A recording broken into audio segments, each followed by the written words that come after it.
Ok, estamos de volta aqui ao vivo com Rede Verdade, conversando com o professor Caio Américo, ele que é doutor em Geografia pelo UFPE. Estava falando aí no primeiro bloco sobre a falta de risco, a ausência completa de risco a partir dessa erupção do vulcão Cumbre, que gerou aí a maior expectativa, ter um tsunami que arrastaria o litoral nordeste. Ele tirou isso de tempo, dizendo que inclusive a causa e a natureza e a classificação da erupção lá do vulcão Cumbre está fora aí de cogitação de causar algum abalo no oceano que gerasse aí a tsunami. Agora, para além disso, professor Caio Américo, quais são os riscos que o Brasil tem? O Brasil está um tanto quanto livre ali da maioria das tragédias da natureza, à exceção aí de enchentes, da própria seca, né, da própria falta, da escassez de chuvas. Como é que você classificaria e fazer um resumo aí dos riscos do Brasil em relação às mudanças da natureza? Então, Luiz, é importante saber também, né, pegando esse gancho do avalucismo, que aqui no Brasil tem muitos avalucismos. Vocês sabiam disso? Tem muitos aqui, sendo que são de pequenas magnitudes. Fora da política? Né? Fora da política? Fora da política, né? Porque essa polarização política tá, poxa vida, já é um outro convite, uma outra discussão. Mas temos aqui. Enfim, temos aqui, né? Enfim, temos demais. Enfim, o problema aqui no Brasil é principalmente relacionado às questões climáticas, tá? Então, vamos fazer algumas ponderações sobre a crise hídrica lá no Centro-Sul. O que acontece?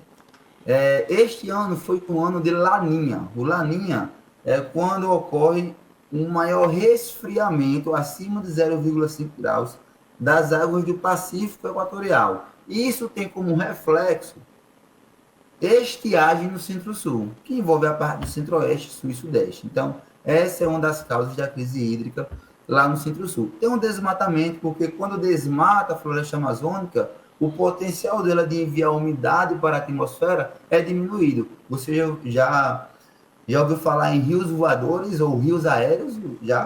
Não. Termo?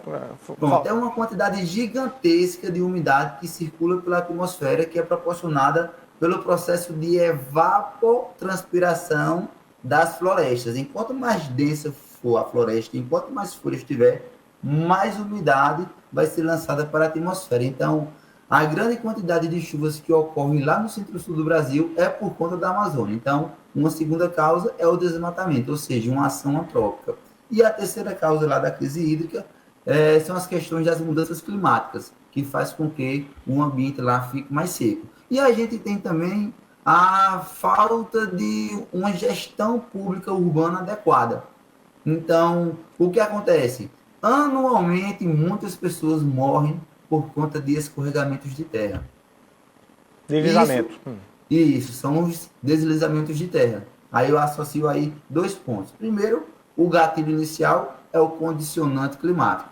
Segundo, políticas públicas ineficientes, falta de infraestrutura naquelas regiões para que se evite esse tipo de problema. Pode falar. Você me faz lembrar, professor, naturalmente, certamente você está falando, algumas pessoas devem ter atenado também, para aquele processo aí de erosão, e aí não deslizamento particularmente dito, mas ele tem um processo ali do mar, né, batendo ali, na barreira do Cabo Branco, isso. Ali já, não só na barreira, mas ali já naquela orla, naquele pedaço ali do final do Cabo Branco. Aquilo dali tem jeito, professor? Então, aquela ali é uma outra situação. A barreira do Cabo Branco, né, é um grande bloco de rocha sedimentar. É um tipo de rocha muito frágil. E ali está sofrendo constantemente um processo de erosão marinha, que chama-se abrasão, que bate no sopé da falésia e aí faz com que o bloco acima caia. Aí, outro ponto que eu quero destacar. Aquilo foi intensificado pela ação antrópica. Ou seja, construções que fizeram ali em cima, a não barragem que fizeram ali embaixo, porque quando se coloca gabiões, se coloca ali pedras, o que acontece? Evita-se esse processo intenso de abrasão marinha. Então, eu vejo, na verdade, Luiz, que os problemas que a gente tem aqui no nosso território é mais um problema de má gestão pública do que pelos condicionantes naturais. Mas você condena as construções que foram feitas lá, mas quais? A Estação Ciência e outras, enfim, Centro de Convenções? Poxa, quais são? Não, esse assunto é muito delicado, mas eu falo que faltou, né? E claro que ao longo dos governos municipais, uma preocupação maior naquela área. Qual é a sua previsão? Não Qual era é a para sua ter previsão deixado. para ali, professor? Qual a sua previsão Se para ali? continuar daquele jeito ali, vai cair. Se continuar, vai cair. Ou tem uma medida drástica agora, ou aquilo vai cair em curto ou médio prazo. É óbvio isso. Ou seja, tsunami não, mas o risco dali cair Mas sim. o risco sim, por conta de uma gestão pública. É a mesma história do escorregamento de terra, é a mesma história das inundações. A população sobre as inundações tem culpa também. À medida que as pessoas pegam, jogam um papelzinho ali na rua, né? Jogam um copo plástico, uma bituca de cigarro, aquilo ali se acumula nas galerias pluviais, que são os bueiros, e faz com que ocorra a inundação. Todo mundo se prejudica. Então, eu vejo que os problemas aqui no Brasil não são por conta das questões naturais, e sim por uma questão de má educação ambiental, por ineficiência em políticas públicas. É uma série de contextos, sabe, Luiz? Tá. Bom, vamos sair um pouco da natureza para fazer um debate sobre a questão da política mesmo, da geopolítica, das relações, inclusive internacionais, como é que o mundo tá se conectando e como é que o Brasil está inserido dentro desse contexto. A gente está aí em pleno encontro dos 20 líderes aí na ONU, em Nova York, o presidente Jair Bolsonaro, grande expectativa para o discurso amanhã do presidente Jair Bolsonaro, que já falou, inclusive, que vai falar de improviso.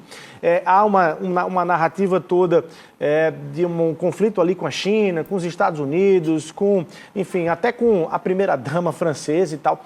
Qual é a perspectiva e a leitura que você faz, professor, em relação ao Brasil e ao presidente Jair Bolsonaro inserido num debate mundial com os outros países, inclusive, como você falou, de desmatamento e tudo? Então, Luiz, esse é um assunto muito delicado, né? Então, vejo que eu vim falar aqui sobre isso, não, já estou falando aqui de geopolítica, de problemas urbanos, mas vamos embora, vamos aproveitar aqui o professorzinho. Vamos lá. Tradicionalmente, né, o representante brasileiro, o representante do governo federal, faz o discurso de abertura na Assembleia Geral das Nações Unidas, né, que tem anualmente. E a expectativa é que Bolsonaro ele vai fazer um discurso em prol da vacinação, do avanço da vacinação, em prol das questões ambientais, porque um dos seus ministros ficou em saias justas por algumas questões controversas em torno do meio ambiente. Então, no meu ponto de vista, vai ser um discurso moderado que vai beneficiar o nosso país. Eu acho que ele vai falar, sim, da vacinação, do avanço da vacinação, de que o país está em prol das ações em torno da vacinação, vai falar das questões ambientais também e, obviamente, vai falar das medidas paliativas que estão sendo tomadas para poder se evitar as profundas desigualdades sociais aqui em nosso território. É importante isso para esse momento, em função de como encaixar o Brasil para a visão do mundo e a visão internacional? É importante demais, Luiz, porque quando o país está instável politicamente, os investidores tiram seus recursos, né? Os outros países não querem estreitar as relações comerciais. Então, um discurso moderado é bom para a economia do país. Se é bom para a economia do país, isso se reflete em benefícios para o povo.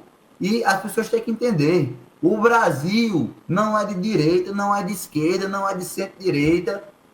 O Brasil é do povo. E a polarização política só faz desgastar ainda mais. Se você tem as suas convicções políticas, respeite a do outro. Vamos dialogar.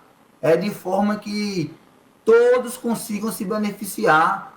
O objetivo comum do povo brasileiro, Luiz, tem que ser o benefício do Brasil. Porque o Brasil, as instituições públicas, é do povo.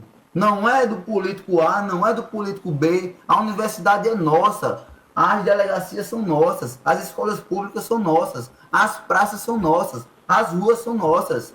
Então, eu espero e eu acho sim que vai acontecer um discurso mais moderado, porque o discurso moderado, claro que ele tem que se posicionar politicamente, isso é importante para ele, para a sua posição política, mas é muito importante a moderação, um discurso mais brando para que o Brasil volte a receber investimentos e volte a ter mais relações comerciais com os seus parceiros. Tá aí, torçamos por isso exatamente. Professor Caio Américo, queria agradecer, já ficando por aqui, queria agradecer sua participação, esclarecimentos e informações aqui para o nosso público do Rede Verdade da TV Arapuã. Muito obrigado, hein?